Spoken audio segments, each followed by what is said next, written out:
Esta mañana nos toca un pasaje bastante extraño. Ya nos hemos topado con algunos relatos diferentes, extraños, pero me parece que este es uno de los más extraños. Y quiero que abramos la Escritura en Marcos capítulo 8. Y vamos a comenzar la lectura en el versículo 22. Marcos 8, 22 al 26. Hablando de Jesús, vino luego a Betsaida y le trajeron un ciego y le rogaron que le tocase. Entonces, tomando la mano del ciego, le sacó fuera de la aldea y escupiendo en sus ojos, le puso las manos encima y le preguntó si veía algo. Él, mirando, dijo: veo los hombres como árboles, pero los veo que andan. Luego le puso otra vez las manos sobre los ojos y le hizo que mirase, y fue restablecido, y vio de lejos y claramente a todos. Y lo envió a su casa diciendo: no entres en la aldea, ni lo digas a nadie en la aldea. Vamos a orar. Señor, estamos delante de tu palabra una vez más, Señor. Y estamos en tu presencia y somos conscientes de que necesitamos tu gracia sobrenatural para hablar como debemos, para entender también tu palabra. Si tú no operas, Señor, en nuestros corazones, saldremos de aquí con algunas ideas, Señor. Pero si tú obras, Señor, seremos salvos en esta mañana. Y te pedimos, Señor, que tú envíes tu salvación y que hagas milagros, Señor, en medio de nosotros. Y que te sirvas de mí y que ayudes, Señor, a mis hermanos y que tengas misericordia y abras nuestro entendimiento delante de tu palabra. En el nombre de Jesús, Señor. Amén. Amén. Quiero repetir despacio las primeras 4 palabras. Vino luego a Betsaida. Venga, otra vez. Vino luego a Betsaida. Si nosotros pudiéramos ver la gloria que hay encerrada en estas 4 palabras, si tuviéramos el discernimiento para comprender el universo de misericordia que hay ahí, a veces leemos demasiado rápido las frases de la Escritura. ¿Quién vino? ¿A dónde vino? ¿Por qué vino? ¿Quién vino? Emmanuel. Él es el asombro de los arcángeles. Los querubines tiemblan de placer en su presencia. Él es el hacedor del universo. Él es el que sostiene con la palabra de su poder el aliento en cada persona y en cada insecto. Él es el grande, no tiene principio, no tiene fin. Él es el legítimo heredero de todas las cosas. Él es el eterno, la imagen perfecta del Padre, la misma imagen del Padre. El resplandor infinito de su gloria. Él gobierna sobre el ciclo de las estaciones, sobre los movimientos invisibles de las moléculas. ¿Quién vino? Dios. Dios vino a Betsaida. Hay mucha gloria contenida en esa frase. Por cierto, a Betsaida, aquel verbo fue hecho carne y habitó entre nosotros y vimos su gloria. Y vimos su gloria en Betsaida. Dios en Betsaida. Una ciudad en un rincón, una ciudad entre miles de ciudades. Y no solo eso, una ciudad dura, una ciudad terca, una ciudad soberbia, una ciudad de la que Jesús había dicho ya a estas alturas: ¡ay de ti, Corazín! ¡Ay de ti, Betsaida! Es un oráculo de maldición sobre la ciudad de Betsaida. ¡Ay de ti, Betsaida! Porque si en Tiro y en Sidón si hubieran hecho los mismos milagros que se han hecho en ti, hace tiempo que se habrían arrepentido. Y sin embargo, ahí sigues tú, tan dura como siempre. Os digo que en el día del juicio será más tolerable el castigo para Tiro y para Sidón que para vosotros. Y sin embargo, a pesar de que hay un hay, de que hay un oráculo de maldición sobre esa ciudad, todavía Emmanuel viene a Betsaida. ¿Por qué? Porque de tal manera amó Dios al mundo, que ha dado a su Hijo unigénito para que todo aquel que en Él cree no se pierda, mas tenga vida abundante, eterna. ¿Quién es, como comenzó diciendo Ana al comienzo de la reunión, quién es como Jehová nuestro Dios? Salmo 113 dice, ¿quién como el Señor nuestro Dios que se sienta en las alturas, que se humilla a mirar el cielo y la tierra? No dice que se humilla a mirar la tierra, dice que se humilla a mirar el cielo y la tierra. ¿Por qué? Porque Él está infinitamente por encima del cielo. Otras versiones dice que se abaja, que se digna, que se inclina, que se digna a mirar el cielo y la tierra. ¿Quién es como nuestro Dios? Él está, no solamente fue a Betsaida, quiero decir, y quiero empezar así este texto, Él está aquí. ¿Por qué? ¿Quién está aquí? El que hace temblar los querubines de placer en su presencia. El Rey de los Reyes, el Señor de los Señores. Y aquí, en este rincón del mundo, con nosotros, de manera invisible, pero de manera real. ¿Por qué? Porque nos ama. Porque quiere salvarnos. Porque está presto a salvarnos. Porque te ama. Porque quiere salvarte.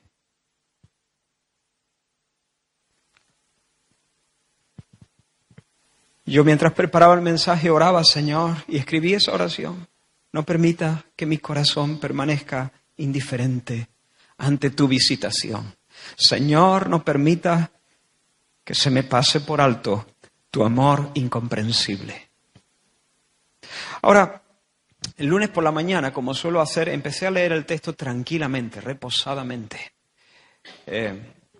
Me gustaría ir con cierto adelanto, pero todavía no lo consigo. Así que cada semana preparo el mensaje que voy a predicar ese mismo domingo. A ver si algún día, antes de que venga el Señor, puedo llevar algún adelanto e ir con un poquito más de tranquilidad, pero ya digo, no lo he logrado. Así que el lunes por la mañana, una de las primeras cosas que hago es ver el texto, que ya lo conozco porque ya he leído Marcos varias veces en todo este proceso, pero lo leo despacito, intento saborearlo y dejármelo sobre el corazón y la mente todos los días, toda la semana.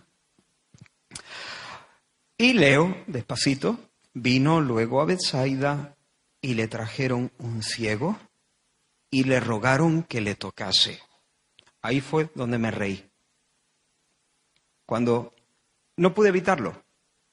Cuando leí y le rogaron que le tocase, inmediatamente me acordé de lo que había pasado la última vez que le habían traído un enfermo a Jesús y le habían pedido precisamente que le tocase. ¿Te acuerdas? Le trajeron un sordo y tartamudo. Hace 2 semanas estuvimos hablando de ese hombre. Y le rogaron que le pusiera la mano encima. Y tomándole aparte de la gente, dice la Escritura, le metió los dedos en las orejas de él y escupiendo tocó su lengua y luego levantó los ojos al cielo, gimió y pronunció una palabra, efata, sea abierto. Y de esa manera tan escandalosa sanó Jesús a ese hombre.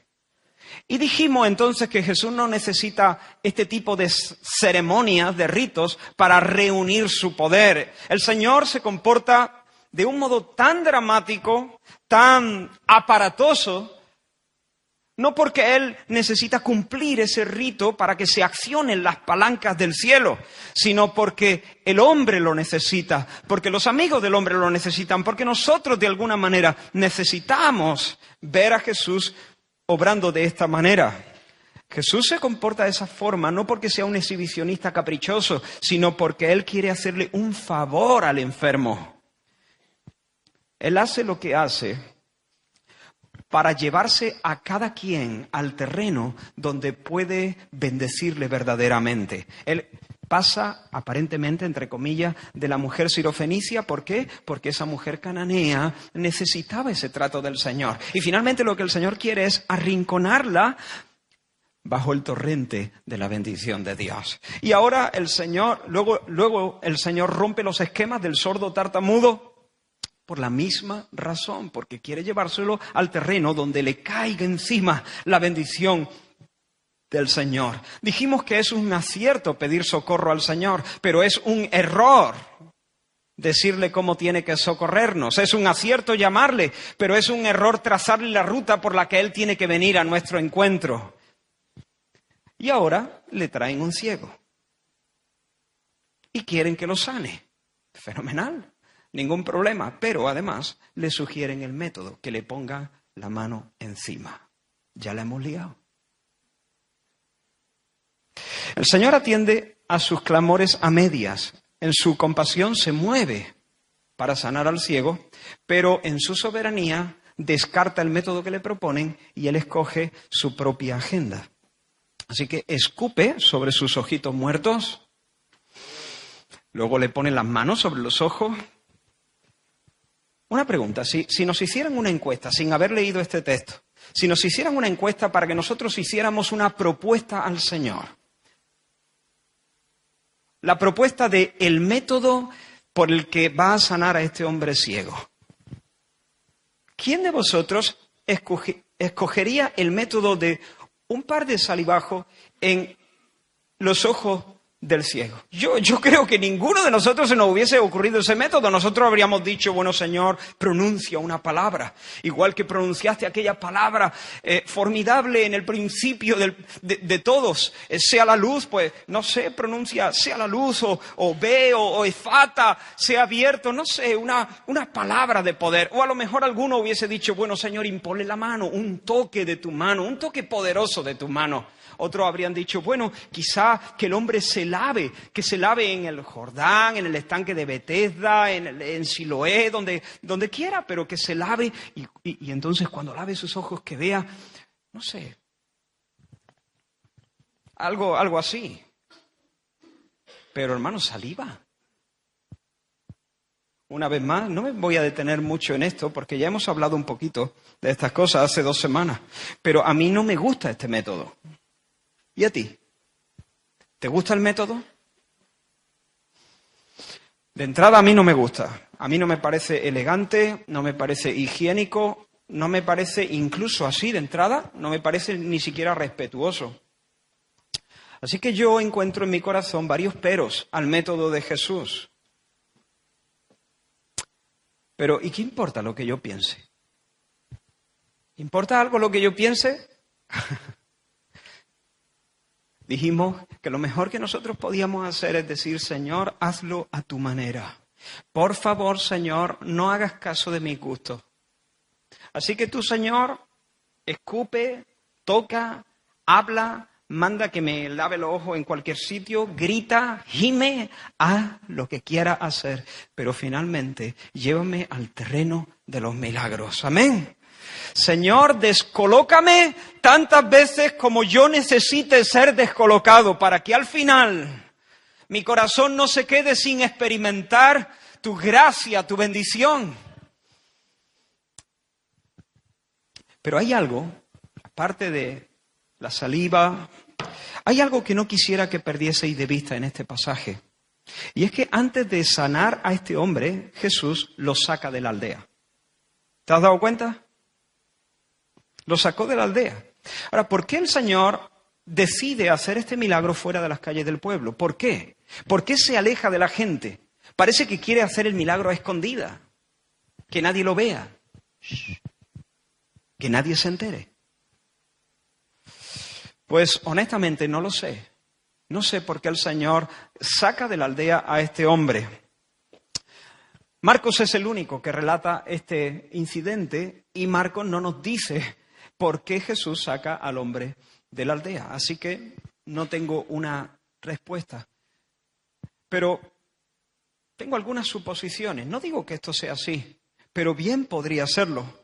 Tal vez el Señor quería evitar la mirada de los curiosos, llevarse a este hombre aparte, regalarle una experiencia íntima, personal, evitar que fuese una atracción de circo delante de otros. Tal vez por eso lo sacó de la aldea. O tal vez con esta salida, el Señor está negándose a hacer un milagro más en una ciudad dura que ya había recibido esa experiencia de ver milagros. Como he dicho antes, ay de ti, Corazín, ay de ti, Betsaida, si se hubiesen hecho en Tiro y en Sidón los milagros que ya se han hecho en ti, Tiro y Sidón se habrían arrepentido. Sin embargo, aquí estás tú, más dura que el mármol. Y todavía no te arrepientes. A lo mejor esta salida fue porque Jesús decide no hacer un milagro más en esa ciudad que no se arrepiente. Tal vez, no lo sé. El texto no nos permite dar una respuesta definitiva. Ahora, lo que yo sí sé, es fácil de saber esto. No tengo ninguna duda de que el Señor, por medio de ese trato muy particular, tenía muy buenas cosas para el alma de ese hombre ciego. Mientras caminaban más allá de los límites de la ciudad, de la aldea. No sabemos si este hombre era vecino de Betsaida. ¿Me sigues hasta aquí? ¿Era vecino de Betsaida? Yo pienso que sí. Mi teoría es que vivía a las afueras. Por eso le dice, no entres en la aldea, vete a tu casa y no entres a la aldea. Yo creo que él era vecino de Betsaida. Jesús vino a Betsaida, le trajeron el ciego, pero quizá vivía a las afueras de la ciudad. Pero bueno, tampoco puedo estar demasiado seguro porque la Biblia no lo especifica. Pero de cualquier modo, es fácil entender que ese hombre, a pesar de su discapacidad, dentro de Betsaida no estaba del todo perdido. No podía ver, pero se habían desarrollado sus otros sentidos y compensaban esa carencia, y él conocía esa aldea. Tengo recuerdos, creo que he hablado varias veces de ella, tengo recuerdos muy vívidos de mi tata, nuestra tata, la tata mía y de mis hermanos, la chacha, la tata, no sé cómo le llamáis vosotros, nosotros le decíamos la tata. La tata, yo la recuerdo apostada en una esquina de la judería. Ella era ciega y se ganaba la vida vendiendo cupones de la 11. Había sido criada por monjas y estaba sola, no tenía familia. Y en un momento, y por lo menos desde que yo recordaba, era como parte de la familia. Entraba y salía con nosotros, venía a la iglesia con nosotros, venía de vacaciones con nosotros, celebraba las Navidades con nosotros junto con mi abuela Conchi y con mi tía Elisa. Y con frecuencia yo hacía de lazarillo. No siempre, generalmente iba con mi tía Elisa, pero a veces a mí me tocaba hacer de lazarillo. No era demasiado difícil porque la tata era muy pequeñita, parecía un llaverito. Con todo respeto, era tan pequeña que llamaba la atención. Pero aunque no era difícil, uno tenía que estar concentrado. Ella se agarraba al brazo y entonces uno tenía que estar pendiente. Cuando llegabas a un escalón, entonces tenías que decir, sube. Ella a veces parecía que veía, ¿no? Porque intuía los movimientos de tu cuerpo y ya iba anticipándose a veces, pero no podías despistarte. Porque si de repente había un escalón y no decías sube, pues la tata podía rodar por el suelo. Baja, sube, detente, un semáforo, cruzar una calle, una irregularidad en el terreno, cualquier cosa. Uno, si estaba de lazarillo media hora o una hora o 15 minutos o 10 segundos, tenía que estar bien concentrado. La tata cuando paseábamos por ahí, estábamos de vacaciones, cuando estábamos en donde sea, la tata dependía de mis comandas en ese sentido.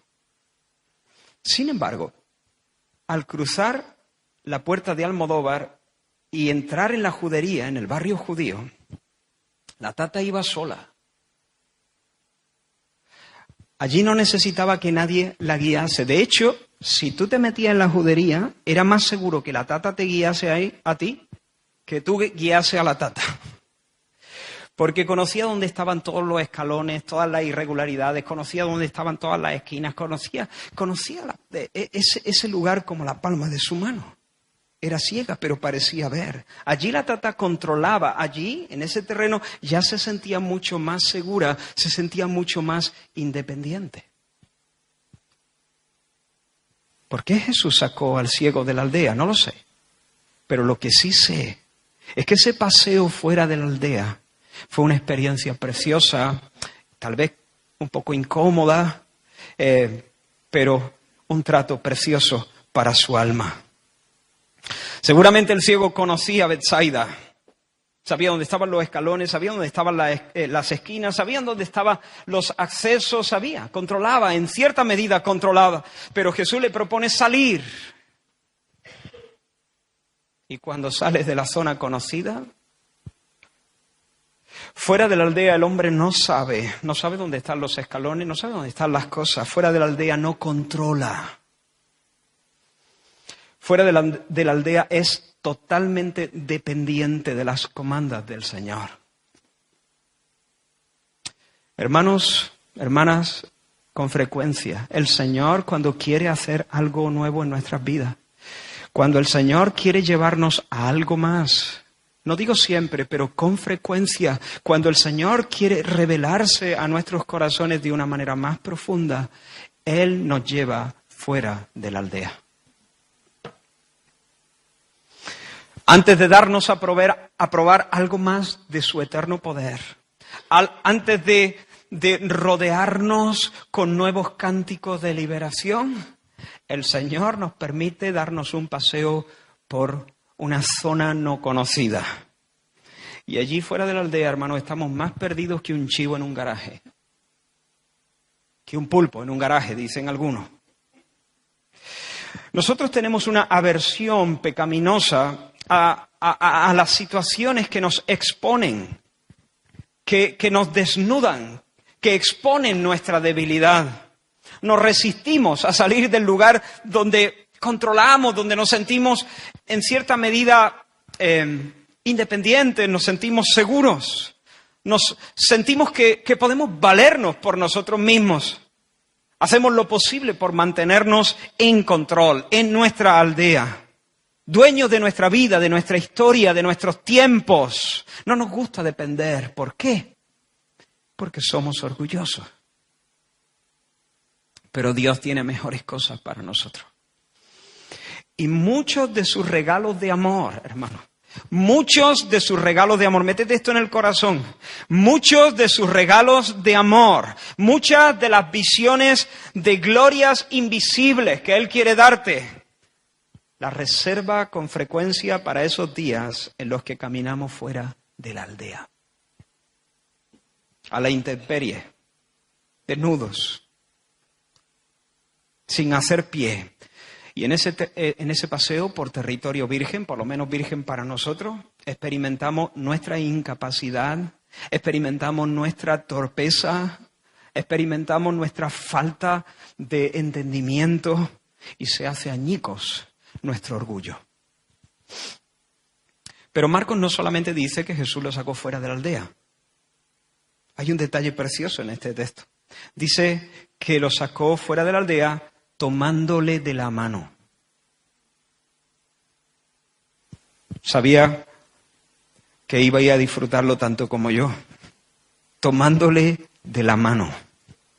El Señor pudo haberle dicho a los amigos, ¿no lo trajeron unos amigos?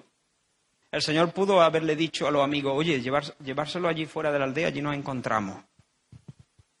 El Señor pudo haberle dicho al tipo, oye, vete palpando, apáñatelas como puedas, nos encontramos fuera de la aldea. Pero no hizo ni una cosa ni otra. El Señor lo tomó de la mano y lo condujo Él mismo fuera de la aldea.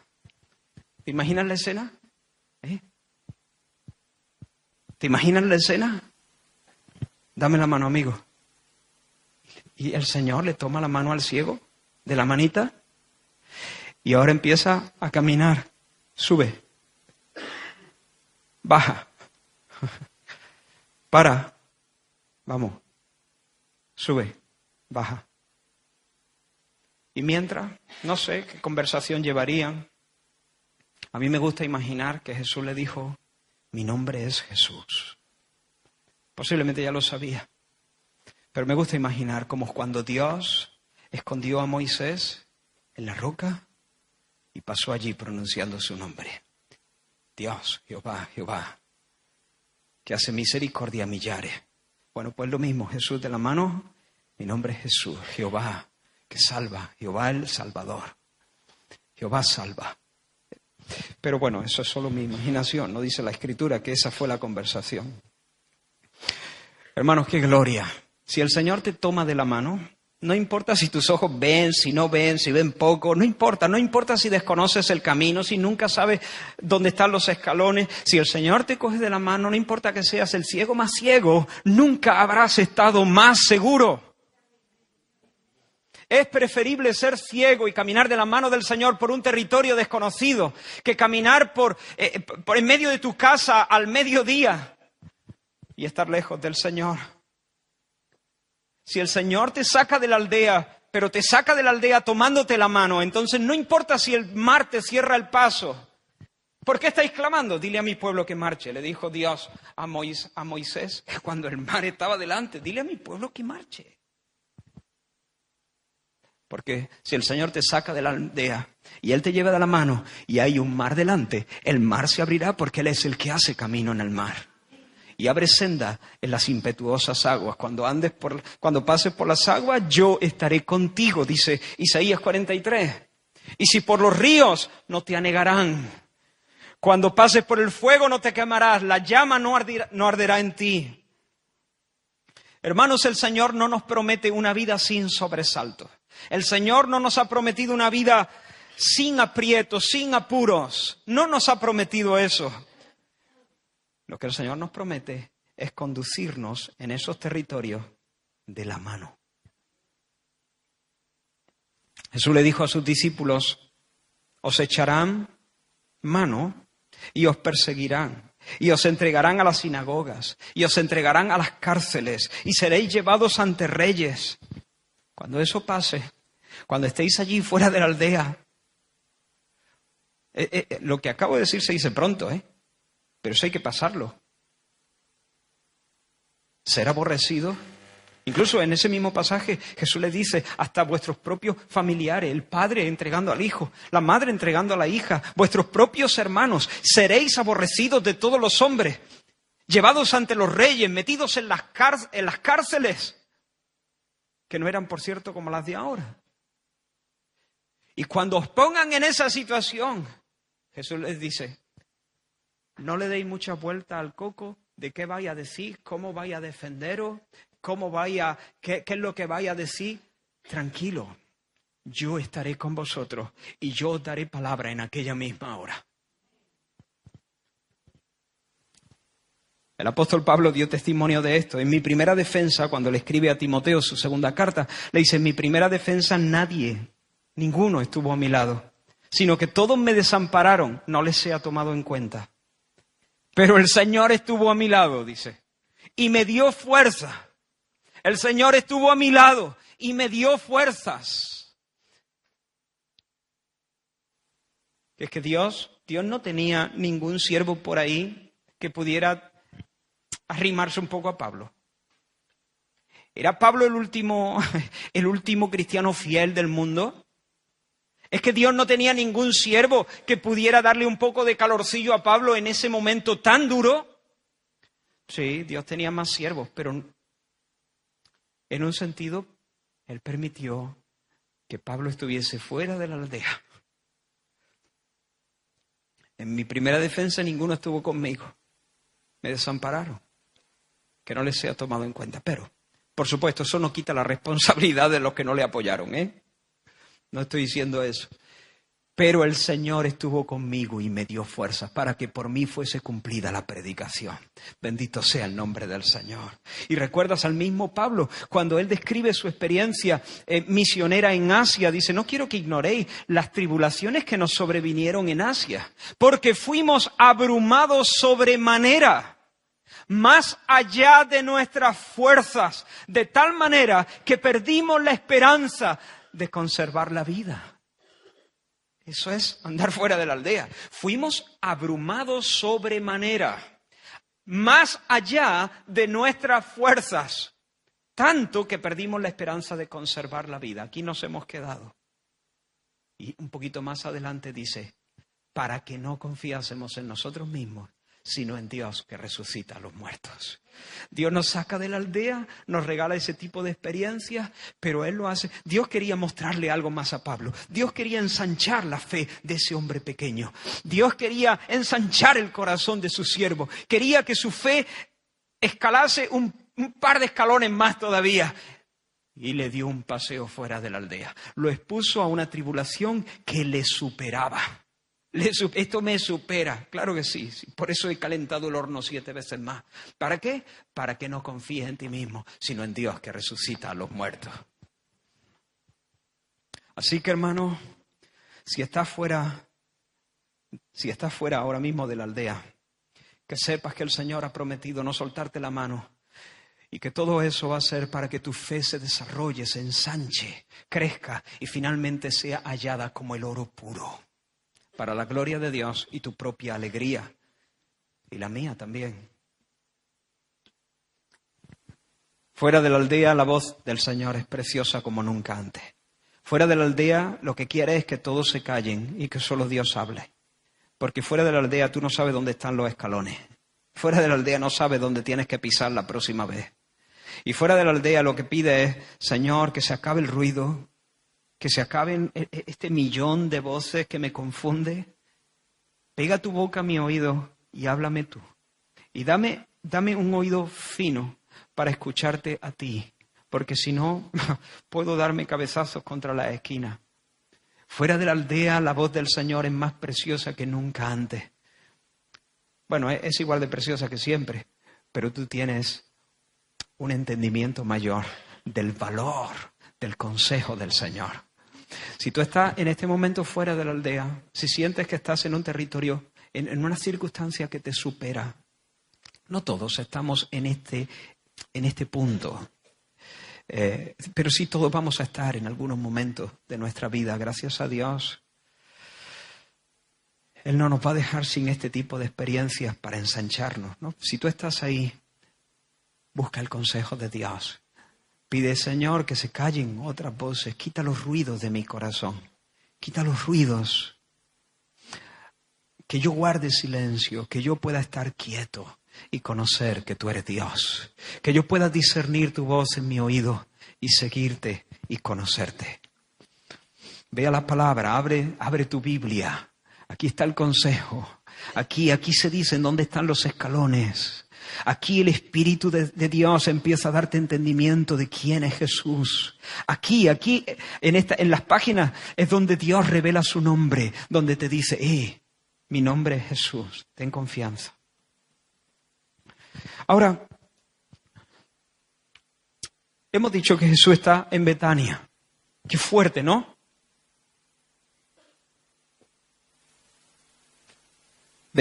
Exacto, Betsaida, perdón, gracias. Estáis atentísimos. Cuando veo los cielos, obra de tus dedos, la luna, las estrellas que tú formaste, digo, ¿qué es el hombre? ¿Qué es el hombre? ¿Qué es Betsaida? Para que te acuerdes de él. ¿Qué es el hombre? Para que lo visite. Y sin embargo se acuerda y nos visita. Se acuerda y nos visita. ¡Qué fuerte!, ¿no?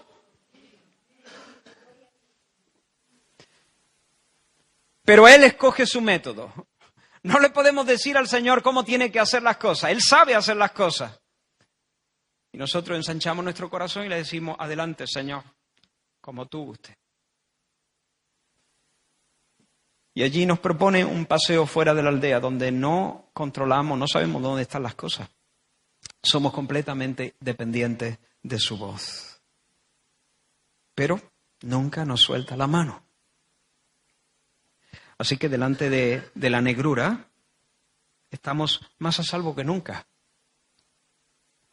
Pero tal vez lo más desconcertante de este pasaje, hermano, es que estamos ante el único milagro relatado en el Nuevo Testamento que se da de manera progresiva. Es una sanidad que ocurre en 2 etapas. ¿Te has dado cuenta de eso?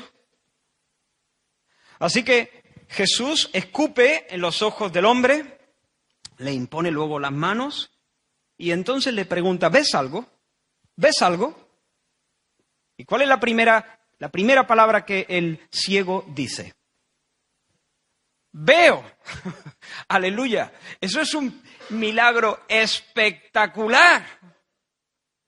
Pero espera, veo, pero veo mal. Veo, pero veo los hombres como árboles, pero sé que no son árboles, porque los árboles no andan, y yo veo que andan. Entonces veo, pero no veo bien. Veo, pero no distingo las cosas, no distingo los contornos de las cosas. Veo como si hubiese una bruma, una niebla alrededor de todo. Veo, eso es algo maravilloso, pero no sé quién es quién. No sé si lloras, no sé si estás riendo, no distingo bien los gestos de tu cara. Veo lo suficiente para no darme trompazos con las cosas, para no ir embistiendo a los demás, pero no alcanzo a distinguir entre el trigo y la cizaña, entre el gato y la liebre. No veo bien. Y entonces Jesús vuelve a poner sus manos sobre los ojos del ya no ciego, del miope.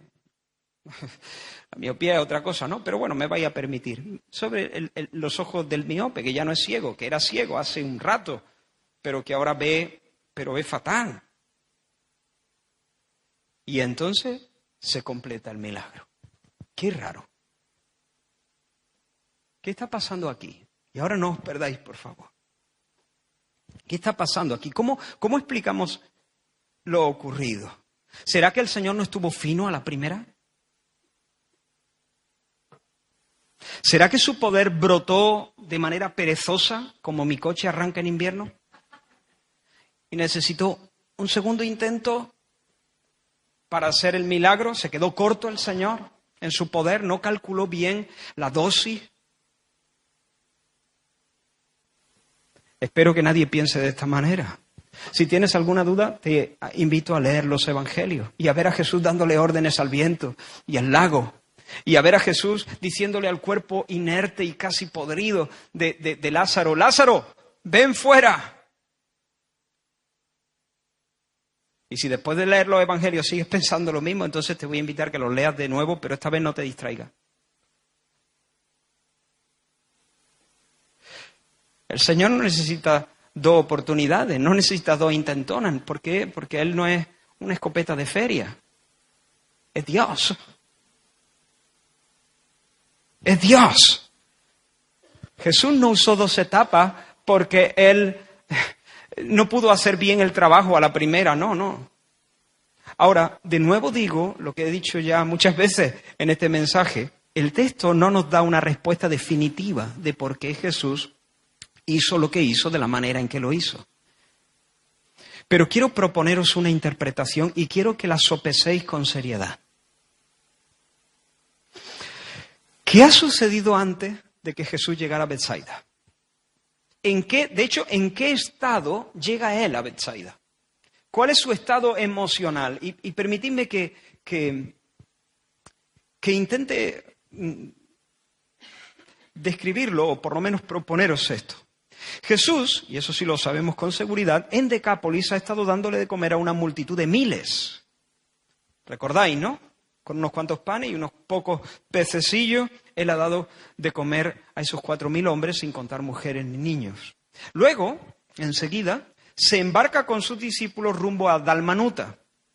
Y allí, cuando llega a Dalmanuta, le salen al encuentro una cuadrilla de religiosos, de fariseos y de saduceos, y Jesús discute con ellos. ¿Por qué? Porque ellos le provocan pidiéndole una señal celestial. Esas señales que tú haces, chapucerillas, no. Nosotros queremos una señal celestial. Y Jesús los despacha diciendo, no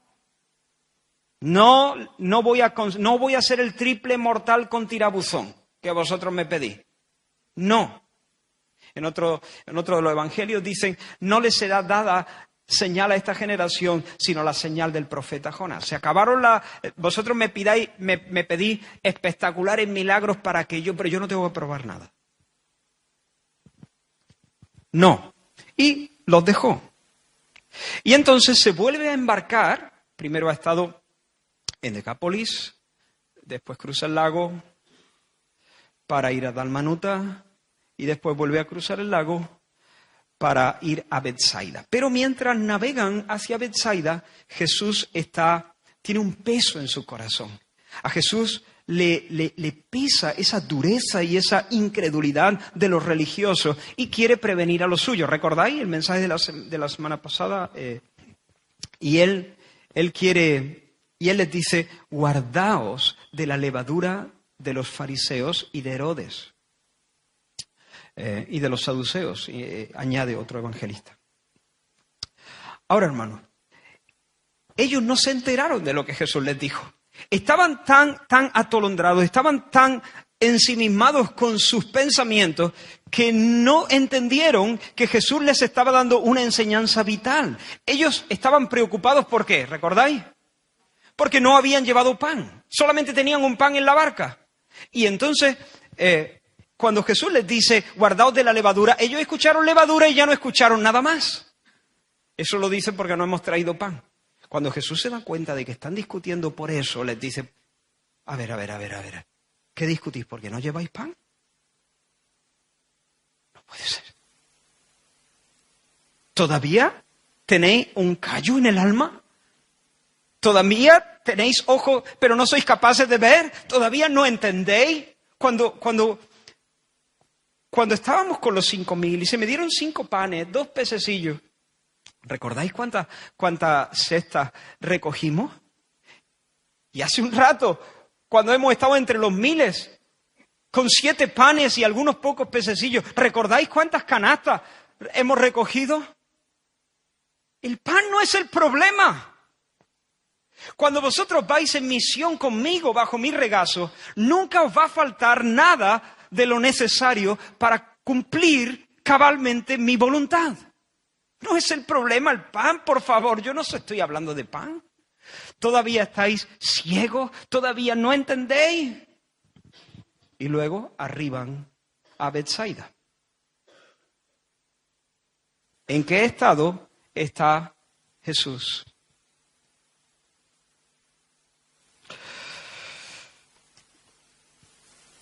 Él está cargado por la incredulidad de los religiosos. Son ciegos, no ven. Tienen ojos, pero no ven. Pero no solamente está cargado por la ceguera de los religiosos, él también tiene un peso en su alma por la miopía de sus discípulos. Y allí llega Jesús a Betsaida con un peso, dolor por los ciegos, pero también dolor por los que son suyos, pero todavía no ven bien. Y ahora, allí, le traen un ciego. Llega Jesús en esa condición a Betsaida y le traen un ciego. Y él lo va a sanar. Pero lo que yo creo que está pasando en este relato es que Jesús usa a ese ciego y toda la sanidad que le va a regalar como una ilustración, como una señal, como una dramatización, por así decirlo, de la imperiosa necesidad que tienen los que ven de ver mejor. Jesús no es caprichoso, no es que se está divirtiendo como el que se come el postre despacito y dice, lo voy a hacer por etapas, voy a hacer la sanidad por etapas para que... Ese tipo de cosas debemos descartarlas. ¿Por qué hace Jesús esto por etapas? Porque yo creo que quiere mostrarles que Él es poderoso para sanar la ceguera. Él es poderoso para reventar la oscuridad en el corazón de alguien. Pero también Él es poderoso para llevar a los que tienen algo de luz a una mayor luz, a una luz plena, a un discernimiento total. Hermanos, la ceguera física debe ser una dolorosa debilidad. Pero cuando se trata del terreno espiritual, la ceguera es una tragedia. No ver es estar muerto. Es estar muerto bajo el yugo de Satanás. La Escritura nos dice, si nuestro evangelio está encubierto, entre los que se pierden está encubierto, en los cuales, los que se pierden, el Dios de este siglo, es decir, el diablo, Satanás, cegó el entendimiento de los incrédulos, para que no les resplandezca la luz del evangelio de la gloria de Cristo. Ser ciegos es estar bajo ese yugo diabólico, bajo esa ceguera, que es de alguna manera operada, bueno, no es operada, pero que Satanás está allí poniendo su cerco para que no resplandezca la luz, para que no entre la luz. ¿Me seguís? Nadie puede escaparse por sí mismo de allí y nadie puede darse a sí mismo la facultad de ver. Nadie puede darse a sí mismo la capacidad de ver las cosas de arriba, las cosas espirituales. Se requiere una intervención sobrenatural de Dios. Todas las personas, hijos de Adán y de Eva, todas las personas que son hijos de su papá y de su mamá, nacen ciegos, culpablemente ciegos. No eres víctima, eres culpable y no puedes ver y no puedes escaparte de ese yugo. Necesitas un milagro poderoso de Dios. Necesitas que el Señor opere sobrenaturalmente para que puedas ver las cosas de arriba. Jesús le dijo a Nicodemo, de cierto te digo, que el que no nace de nuevo no puede ver el reino de Dios. O naces de nuevo o nunca verás el reino de Dios. O naces otra vez o nunca verás el reino de Dios. Tal vez haya aquí personas que solamente han nacido una vez.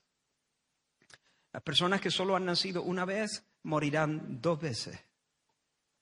Las personas que nacen 2 veces morirán una vez. Porque el que solo ha nacido de papá y de mamá morirá y después se levantará para el juicio y después será condenado para siempre, que es la muerte segunda. Se necesita nacer otra vez del Espíritu, nacer de Dios. Y cuando se nace de Dios se recibe vista. Y entonces las cosas de Dios son vistas en nuestro corazón, son apreciadas por nosotros. Por eso Dios, el Señor Jesús, comisionó a Pablo y le dijo: levántate, ponte sobre tus pies, porque para esto he aparecido a ti, para ponerte por ministro y testigo de las cosas que has visto, para que, y el Señor lo envía a los gentiles y le dice, para que abra sus ojos, para que se conviertan de las tinieblas a la luz. Un día Pablo estaba predicando, un día de reposo. Pablo dice, Lucas dice, salimos fuera de la puerta, junto al río, donde solía hacerse la oración. Y sentándonos, hablamos a las mujeres que se habían reunido. Y mira lo que pasó. Lucas y Pablo empiezan a hablar a las mujeres que están allí junto al río. Entonces una mujer llamada Lidia, que era vendedora de púrpura, una comerciante europea, dice, estaba oyendo y el Señor abrió el corazón de ella.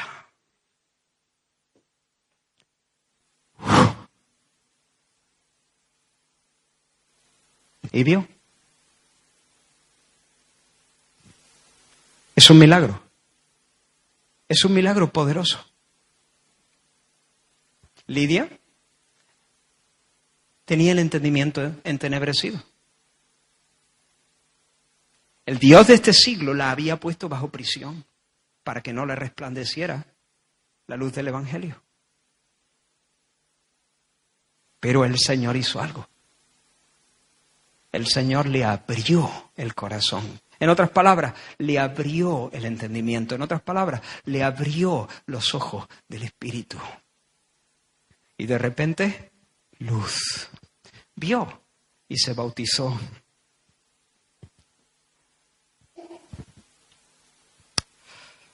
Si tú estás aquí y todavía no has visto las cosas del Espíritu, a lo mejor estás aquí porque estás buscando, porque alguien te ha invitado, porque estás intentando hacer alguna buena obra para compensar las muchas malas que has hecho. Yo te digo, clama al Señor ahora mismo por misericordia. Dile, Señor, abre mi corazón. Señor, envía tu luz. Señor, abre mi entendimiento. Señor, sana mi ceguera. Señor, clamo a ti. Dame esa fe que tú demandas. Pero hermanos, estamos llegando al final. Pero quiero decir alguna cosa más. Cuando nosotros nacemos de nuevo, sí, recibimos vista espiritual. Por fin vemos. Por fin podemos cantar junto con Newton, ¿no? Sublime gracia del Señor, que a mí, pecador, salvó. Fui ciego, mas hoy miro yo o veo yo, perdido y Él me halló. Sí, hermanos, vemos, pero no vemos bien. ¿O sí? Vemos los hombres como árboles. Cuando nacemos de nuevo vemos, pero no vemos bien. Vemos los hombres como árboles, por así decirlo. No percibimos todavía las cosas con claridad, ¿o tú sí? Vemos medio bien, medio mal. Más bien medio mal. Vemos, pero no distinguimos muchas cosas. Tenemos discernimiento, pero no tenemos un discernimiento fino y cabal. El apóstol Pablo dice, porque en parte conocemos. En parte conocemos. Ahora vemos por espejo, dice un poquito más adelante, oscuramente. Mas entonces veremos cara a cara. Ahora conozco en parte, pero entonces, cuando venga lo perfecto, conoceré como soy conocido. Como dijo Lutero, esta vida, por lo tanto, no es justicia, sino crecer en justicia. No es salud, sino ir sanando. No es descanso, sino ejercicio. No somos aún lo que habremos de ser, pero estamos creciendo hacia ello. El proceso no está todavía acabado, pero continúa. Esta no es la meta, sino el camino. Aún no destella todo en gloria, pero todo está siendo purificado.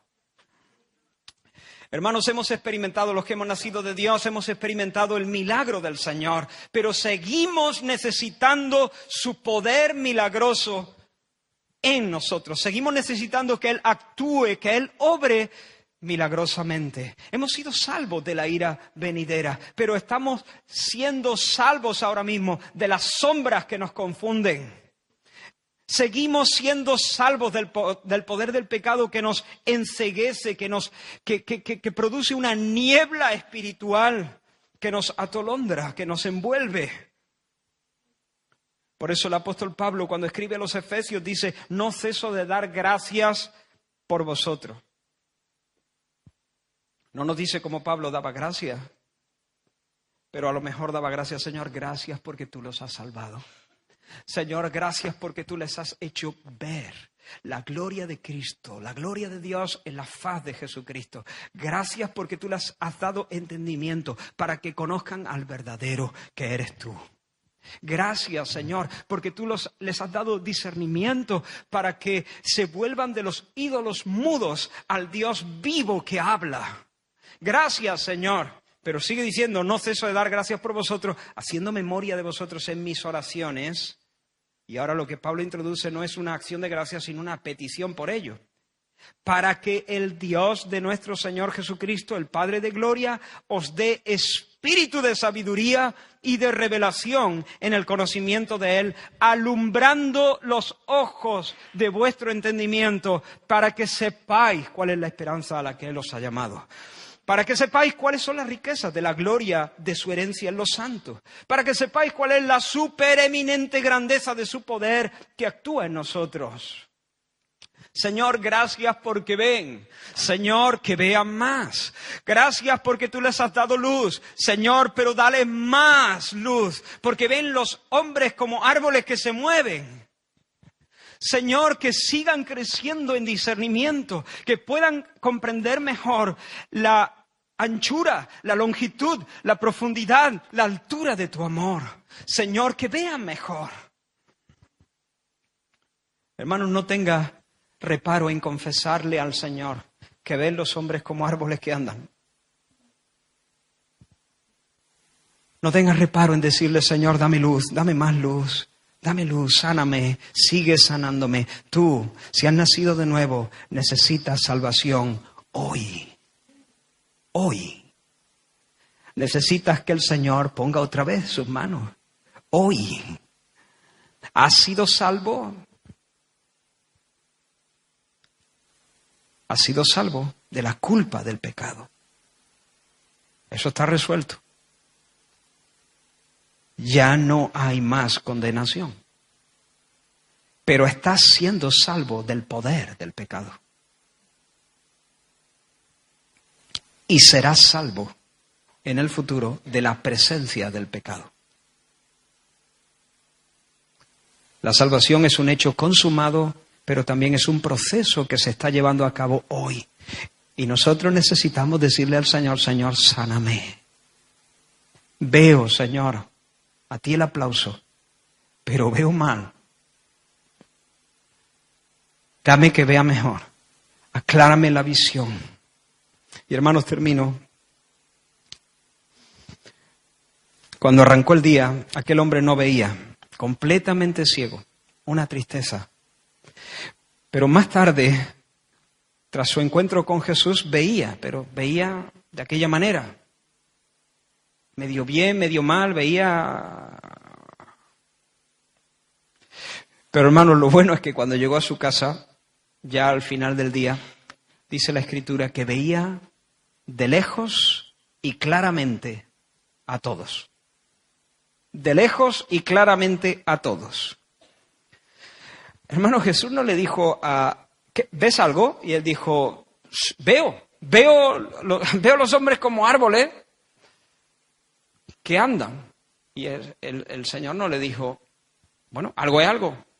Ya no te tienen que guiar como la tata. Mejor a falta de pan. ¿Le dijo eso el Señor? Por supuesto. ¿Sabes por qué? Porque el Señor nunca deja su obra a medias. El Señor nunca deja su obra de sanidad, de restauración, de completa redención inconclusa. Si yo anduviera en medio de la angustia, dice el salmista, si yo anduviera en medio de la angustia, tú me vivificarás. Contra la ira de mis enemigos extenderás tu mano y me salvará tu diestra. Jehová cumplirá su propósito en mí. Tu misericordia, Señor, es para siempre. Y el apóstol Pablo, escribiendo a los filipenses, les dijo, estamos segurísimos de esto, estamos persuadidos de esto, estando persuadidos de esto, que el que comenzó en vosotros la buena obra, la culminará, la perfeccionará hasta el final, hasta el día de Jesucristo. Y cuando escribe a los tesalonicenses, él ora para que el mismo Dios de paz os santifique por completo. Y todo vuestro ser, espíritu, alma, cuerpo, sea guardado irreprensible para la venida de nuestro Señor Jesucristo. Y termina diciendo, fiel es el que os llama, el cual también lo hará. Él lo hará. Él es fiel.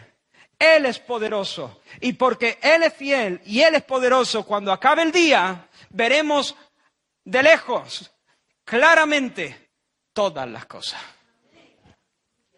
La senda de los justos es como la luz de la aurora, que va en aumento hasta que el día es... ¿Cómo? Hasta que el día es perfecto. Este cuerpo, igual que el tuyo, se está desgastando.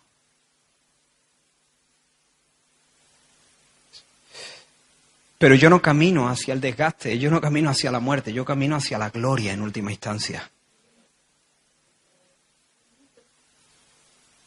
¿Por qué? Porque aunque este cuerpo se va desgastando, hay un cada vez más excelente peso de gloria.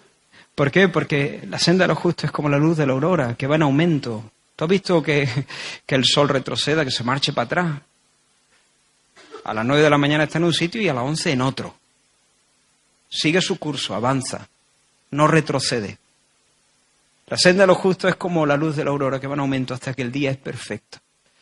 Y por lo tanto nosotros no nos estamos moviendo hacia la frustración ni hacia la muerte. Sí, este cuerpo se está desgastando, pero se está acumulando un peso de gloria.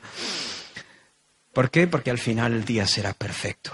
Y en este asunto de la visión, hermanos, yo te animo a que, bueno, antes de hablar a los que ya han nacido de nuevo, vuelvo a dirigirme, si hay aquí alguna persona que todavía no ha tenido un encuentro salvador del Señor, conoces religión, estás buscando... ¿Vienes aquí con una carga insoportable de vergüenza y de pecado? Te lo quiero decir con claridad, necesitas un milagro. Necesitas que el Señor haga en tu corazón lo que hizo en el corazón de Lidia. Necesitas nacer de nuevo. Y si naces de nuevo verás. Y si no naces de nuevo, no puedes ver el reino de Dios. Pero el Señor está aquí. Él es poderoso para sanar a los ciegos. Acabamos de verlo. Acabamos de verlo. Él es poderoso. Él está aquí. Él es poderoso para sanar a cualquier persona que para ti a lo mejor las cosas espirituales no tienen sentido, no las captas, Tú dices, mira, yo tengo mucho respeto por estas cosas, pero de verdad estos son como marcianos. Pero dile, Señor, sopla en mi corazón, abre mis ojos, ten compasión de mí. Y el Señor lo hará. Y en segundo lugar, si tú has nacido de nuevo, te invito a decirle al Señor, Señor, estoy miope perdido, Señor. Gracias por la visión que tú me has dado, pero todavía veo tan oscuramente, me falta tanto discernimiento, me agobio por cosas que son tonterías. ¿Por qué? Porque te falta visión. Nos vamos dando tortazos por la vida a veces porque nos falta discernimiento espiritual. Lloramos por cosas que no tenemos que llorar.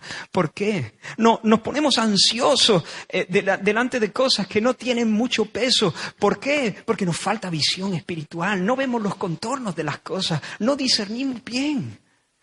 Nos matamos a trabajar a veces cuando lo que tenemos que hacer es dejar la cosa en la mano de Dios. Dejamos la cosa en la mano de Dios cuando lo que tenemos que hacer es trabajar a veces. Porque no vemos bien. Pero dilo, Señor, estoy miope perdido, pero dame luz. ¿Por qué? Porque Él está aquí. Y Él es poderoso no solo para sanar la ceguera. Él es poderoso para completar la obra y dar más luz al que ya tiene luz. Y dar un mayor discernimiento al que ya tiene discernimiento. Y finalmente, cuando todo acabe, veremos plenamente y nadie podrá describir, por más siglos que tengas por delante, el gozo que eso traerá al corazón. Ver las cosas tal cual son. Ver a Dios cara a cara. Contemplar la gloria del Evangelio. Contemplar la infinitud de la herencia que hemos recibido. Ver claramente. Va a ser una pasada indescriptible. Ver las cosas como son de verdad. No vamos a dar crédito. Bueno, sí vamos a dar crédito porque todavía allí, por los siglos de los siglos, el Señor estará tomándonos de la mano. Vamos a orar. Gracias, Señor. Gracias, Padre, por tu palabra. Ayúdanos, Señor. Ayúdanos, Señor. Queremos ser una iglesia que vea mejor. Queremos discernimiento. Queremos tu toque sanador hoy. Te pido por mis hermanos, por las familias, por mi propia vida y mi familia, y que tú nos des tu toque sanador hoy, en medio de nuestras situaciones, Señor. Gracias por venir a nuestra aldea. Gracias por tu amor. Gracias, Señor, por no hacer caso de nuestros gustos y sacarnos fuera de la aldea donde nos controlamos. Señor, permite que ahora mismo, en este tiempo, en este día, en estas horas, en estos días que están por delante, esta palabra, Señor, pueda traer, Dios mío, una visión más exacta de ti y una confianza más grande en ti. Que podamos salir de aquí sabiendo que tú, Señor, nos llevas de la mano. En medio de nuestras enfermedades, en medio de nuestras crisis, en medio, Señor, de las situaciones, Señor, que nos bloquean. Señor, y reconocemos, Dios mío, que necesitamos más visión. Toca una vez más nuestros ojos. Pon otra vez tus manos, Señor, sobre nuestra visión espiritual y no dejes de ponerla una y otra vez, Señor, hasta que se complete tu salvación. En el nombre de Jesús, Señor. Amén.